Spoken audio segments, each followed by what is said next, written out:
Bueno, como siempre, partimos del comentario de mi compañero de trabajo, el señor Edgardo Chato Aronín. Tenemos un invitado también para esta primera parte del programa. Que es de lujo. Es un diputado de lujo para nosotros. Es el diputado Carlos Brown. Mira, yo te voy a hacer un brevísimo comentario que va a pasar por los dos ejes que vos acabas de mencionar en la apertura del programa. Por un lado, el viaje a China, que más allá de que le haya ido muy bien al presidente, cosa que realmente a uno lo pone muy contento, esta debería ser la primera misión, que además de estar acompañada por estos 200 y tantos, creo que fueron 250, 260 empresarios de máximo nivel, debería tener, para mi gusto, el respaldo, el acompañamiento, pero muy militante, muy entusiasta, de toda la grey política nacional, como para que esta sea realmente una política de Estado. Yo creo que, perdóname que te interrumpa brevemente, me parece que en este rubro la tiene bastante. Claro. Van a haber inconvenientes y allí nuevamente debería haber una política de Estado. Me estoy refiriendo a la revisión de los acuerdos por parte del Fondo Monetario Internacional y a una presión que ahora se viene por el lado del Club de París, en términos de que si ustedes no arreglan, si la Argentina no arregla con los acreedores privados, particularmente los bonistas, no se puede seguir adelante con el acuerdo global, con los organismos internacionales. Bueno, muy bien.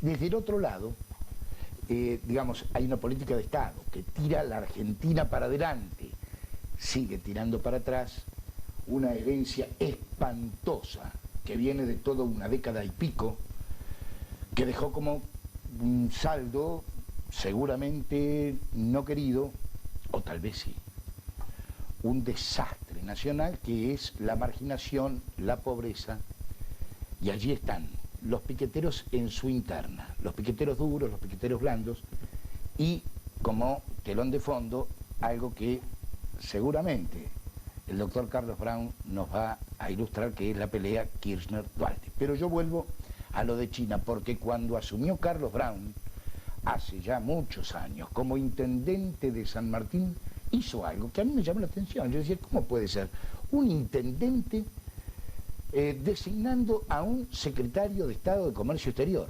A poco andar lo entendí. Pero a mí me gustaría que lo recuerde, porque de lo que se trata es de salir a vender. Carlos, ¿cómo le va? ¿Bien? Bien, muy bien. Muchísimas gracias por la invitación. Bueno, tome la posta que le acaba de dejar a Aronín, ¿no? ¿Por qué se le ocurrió en aquella oportunidad? Porque San Martín tenía una realidad que yo no podía desconocer. San Martín era un verdadero centro de la pequeña y la mediana empresa, con una capacidad exportadora fantástica.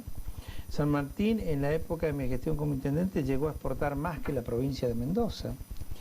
Y consecuentemente nosotros debíamos facilitarle a todos los empresarios, sobre todo a los pequeños y los medianos, los que tenían necesidad de este tipo de acompañamiento, todos los medios que posibilitaran de que así fuera.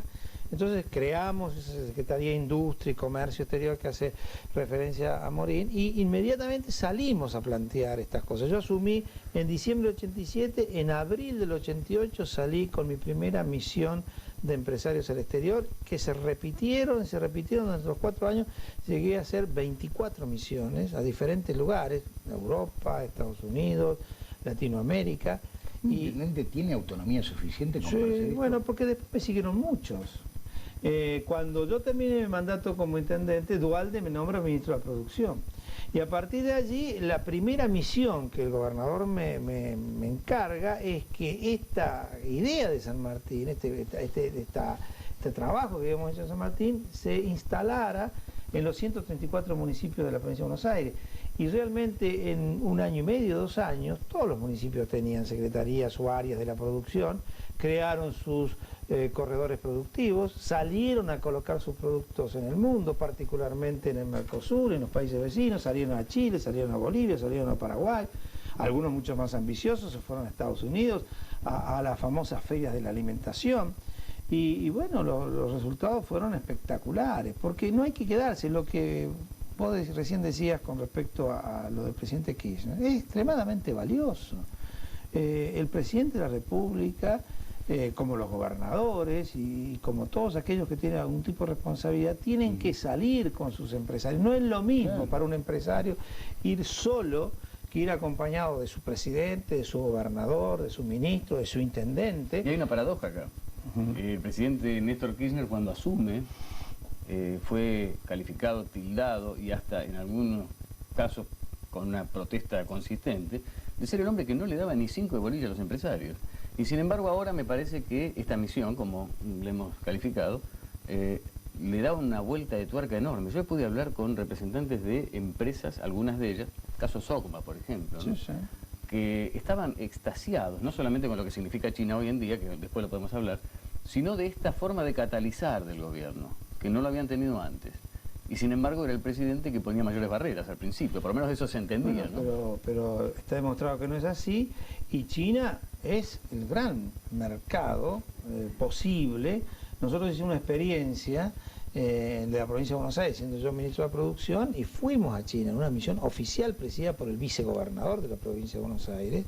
Nosotros tenemos una hermandad con una de las provincias de China, y bueno, los resultados fueron fantásticos, la posibilidad de colocar, es más, si nos abren un poquito la puerta, nos vamos a encontrar con un drama que no podemos dar abasto, claro, para responder ante los requerimientos que se solicitan. Bueno, es un desafío, ¿no? Claro que es un desafío. Yo tengo entendido que en China, un país de 1.300, 1.200 y pico de millones de habitantes, hay 25 millones de ricos, Sí. ¿no? Y 25 millones de ricos movilizaron en 10 años el parque automotor, movilizaron la construcción, y en base a esto tiene una clase en acceso a la riqueza de cerca de 60 millones más. Uno dice, pero qué barbaridad, estamos hablando más de la... Cualquier cosa que China necesite para nosotros sería de un efecto expansivo brutal. Sí. Y todo vinculado con la agroalimentación. Fíjense lo que está pasando hoy con la soja. Si China sigue comprando en la intensidad que compra, el valor de la soja desde el punto de vista internacional, y para Argentina y para Brasil, ni qué decir. Si China llegara a cortar un poquito esto, los precios caerían. Entonces, desde el punto de vista de los granos, desde el punto de vista de la carne, desde el punto de vista de la industria alimentaria en general, por supuesto, en los temas industriales de alta tecnología tenemos algunos problemas porque ellos se manejan de una forma muy especial, pero también podemos competir. Sin embargo, hay una suerte de búsqueda, y yo creo que ha habido encuentro, ¿no? Que esto es lo más importante, porque a veces uno dice voy a explorar y se encuentra con que hay una realidad absoluta en otros temas, como por ejemplo el gas natural, el gas en GNC. Bueno, nosotros somos expertos en ese tema. Bueno, con China parecería una tecnología que no la tiene cualquiera. Sí. Construcción de, por ejemplo, un automóvil económico. Es decir, hay una cantidad de... Bueno, la tecnología del GNC, sin perjuicio que por supuesto el gas lo utilizarán del gas que tiene China, sí, obviamente. Pero la tecnología del GNC es una tecnología argentina. ¿Qué es este asunto de la construcción de un automóvil económico? Sí, ahí el parque automotor chino ha crecido y sigue creciendo de una manera monumental. Claro, Quienes fueron a China hace 10 años veían bicicletas y ahora ven automóviles por todos lados. Y aparentemente ellos están en condiciones de operar con lo que sería un automóvil, un utilitario seguramente, de muy bajo costo. Obviamente estamos hablando de... cada provincia de China tiene más de 100 millones de habitantes. Entonces se me ocurre que el tránsito debe ser bastante complicado, ¿no? Como para buscar a lo mejor un auto ideal. Te hago una consulta. ¿Cómo estamos de tiempo? Te digo por qué. El doctor Brown es un dirigente peronista, yo no tengo la culpa. El doctor Brown es de la provincia de Buenos Aires, yo no tengo la culpa. Claro. El doctor Brown es dualdista, yo no tengo la culpa. El doctor Brown fue la punta de lanza de una serie de misiones al exterior que se transformaron finalmente, o se están transformando, en políticas de Estado. Esto que es buenísimo tampoco es culpa mía. Yo me pregunto... Sí, sabemos que eso es inocente, pero... Sí, claro, absolutamente. Lo que yo no sé es si el doctor Brown, o cualquiera, alguien, está en capacidad de contarle al país quién puede manejar la policía de la provincia de Buenos Aires. ¿Se le va a borrar esa sonrisa? Este es un tema muy agudo, muy serio, y no sé cómo estamos de tiempo, por eso te preguntaba. Es toda una pregunta. Usted sabe que yo tuve esa responsabilidad por muy corto tiempo, pero la tuve. Fui secretario de Seguridad de la provincia de Buenos Aires durante 7 meses. Y en la época del famoso caso Cabezas y en la época del recrudecimiento de la investigación de la AMIA, recién lo escuchaba al fiscal de la AMIA que está renunciando a su cargo de fiscal, y yo me acordaba de los trabajos que hicimos. Nosotros le entregamos un equipo Excalibur al juez Galeano para la investigación de la AMIA. No lo tome como una chicana, pero usted pasó en el periodo justo en que fue de la mejor policía del mundo a la peor de todas.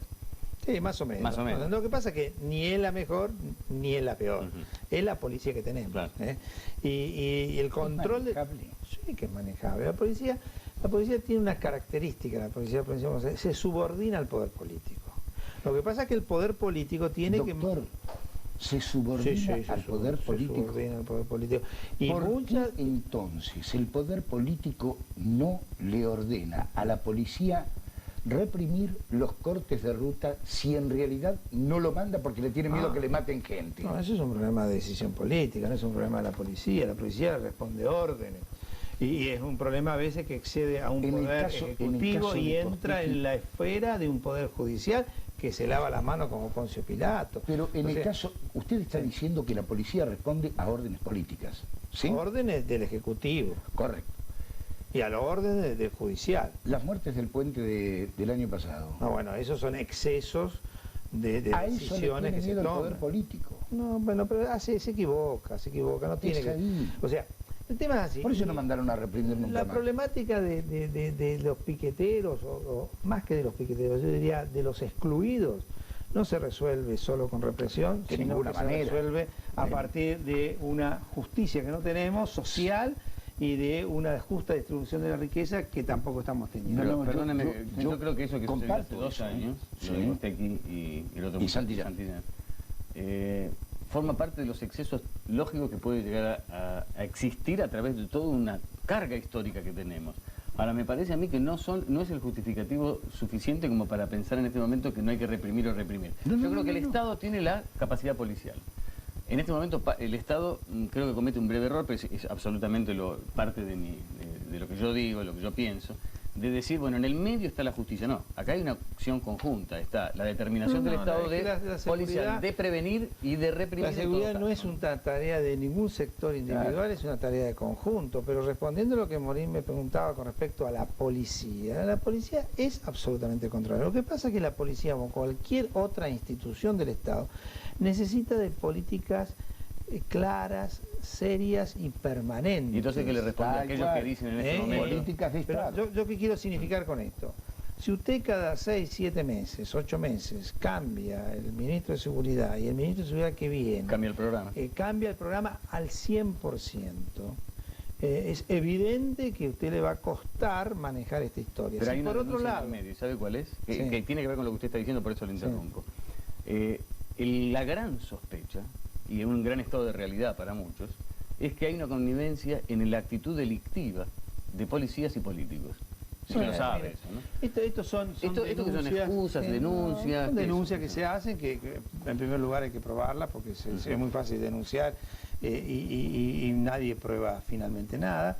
Pero lo concreto es que usted tiene que tener, por un lado, una política de seguridad, que no tiene que ser necesariamente represiva, puede ser preventiva, debe ser preventiva, y tiene que tener una política económica, de desarrollo, de estrategia, de crecimiento, de distribución de riqueza. Si usted, si usted tiene un país que en el 2003 le creció el 8.8%, y ese 8.8% se lo quedó en el 90%, el 10% más rico, y pasó a tener el 34%, pasó a tener el 44%. Pero esto no es culpa de la política, de los gobiernos y de las esto es administraciones. culpa de una indebida distribución de la riqueza que se viene arrastrando en la Argentina de los últimos 30 años. Viene creciendo, el dato estadístico del INDEC, y se cumplieron ayer 30 años de la muerte de Perón. El dato estadístico del INDEC dice que en el 74 Argentina era considerablemente más justa que hoy.